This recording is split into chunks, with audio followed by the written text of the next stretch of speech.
I'm John Jorgenson. I'm here today doing another segment with Michael Schnitzer, president of Stanley Martin Custom Homes. Welcome, Hey, Michael.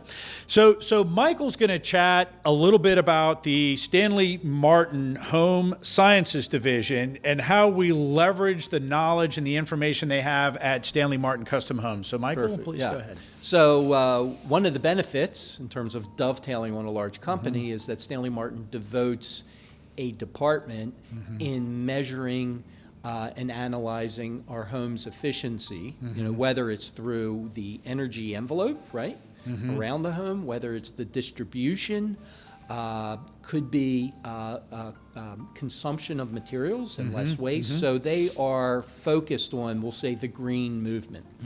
At the highest level, back in the 80s and 90s, even in the 2000s, builders were putting an air handler in the lower level and putting an air handler in the attic level, right? The attics are unfinished, right? So if it's 100 degrees out, it could be 110 in the attic. So now you have cooling and the distribution of cooling in terms of the supplies in a really hot environment. It's just totally inefficient. Plus, we're poking holes in the ceiling, now creating less thermal blanket of envelope, if you will. So back in the 60s and 70s, homes that were built in that time had a rating, home energy rating score, or what the industry calls the HERS score, of a 140. The higher the score, the less efficient. Right. Homes that were built, let's say in 2000, had a home energy rating score of about 100. Right. Still completely unacceptable. From a measurable standpoint, Stanley Martin across the entire spectrum, right, whether it's customs or production, their average home energy rating score is around a 58. Significantly less than new homes built in today's market. Right. And there's a whole host of things that we do with Stanley Martin to bring the energy rating down. So one is the blanket, right? So, or the envelope. Right. So the more the home leaks, the less efficient it is, right? Correct. So you could have a tremendously efficient distribution system with an efficient furnace and air conditioning system. But if you're leaking air, what does it matter? Right. So that's number one. And we do things with flash foam insulation to lock in the air.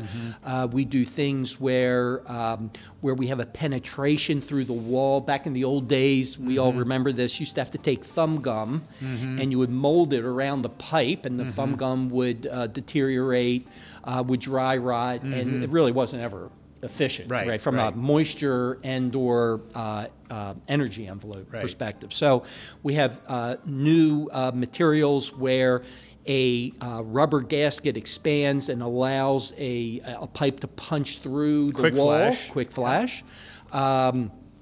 We also do things where we flash foam behind all outlets on exterior walls. So there are many things that we do, and we look for ways that we're building the exterior walls to reduce cold spots. Right. From a distribution perspective, we're looking at making sure as the pipes are put together that we use mastic, and the mastic seals the joints. We're doing things in terms of distribution. We do something called a duct seal test, right? And so we seal up the ducts before drywall. We test that there's no air leakage, right? So just because we say, oh, trades, we want you to do this, we've got to measure that they're doing it. Right.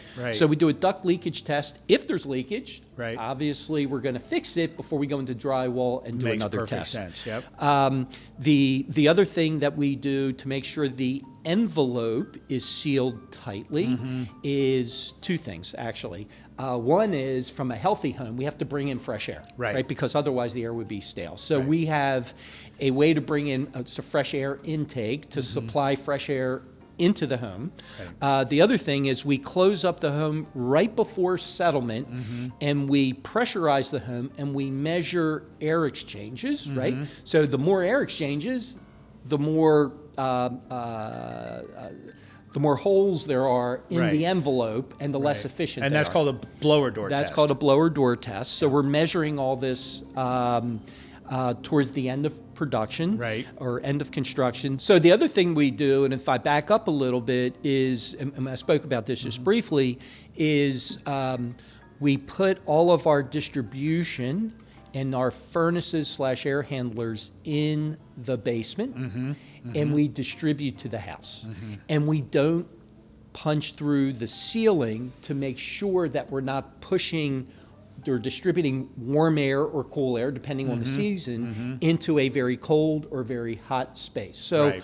we're really focused on the HER score, Right. and many things like this that Right. we have to do to produce a very low score. Right. And by the way, this is not a static thing, right? We didn't just come up with all this stuff and this is what we're doing. No, We this actually was have through research and development that continues and testing. today. Absolutely. It continues today. So Absolutely. we have a home sciences division Right. at Stanley Martin. Right. And at Stanley Martin Custom Homes, we have full access to all of the knowledge they information. have. Right. Yeah, Absolutely. Yeah. So that's a little bit about our home sciences division. We do have plenty of buyers that are, I call them greenies, right? They're Yeah. extremely green and they Yeah. want to learn Well, a lot John, more about this. We scale up, right? So we Yeah. build homes that are LEED certified. Absolutely. Right? LEED Yep. Gold, LEED Silver, LEED Yep. Platinum. Yep. We do geothermal wells. We do a whole Photovoltaic, we've done those, yep. photovoltaic cells. We do a whole host of things. Yep. To make our homes as green as a customer wants to go. Right. So- Exactly.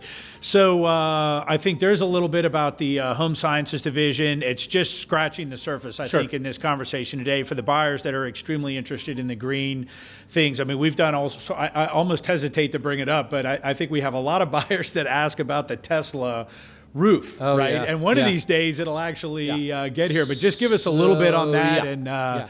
we'll So Tesla is up and running with their solar roofs in California. right. For the past couple years, we've had, I would say, half a dozen buyers per year Right. wanting to put the Tesla roofs on.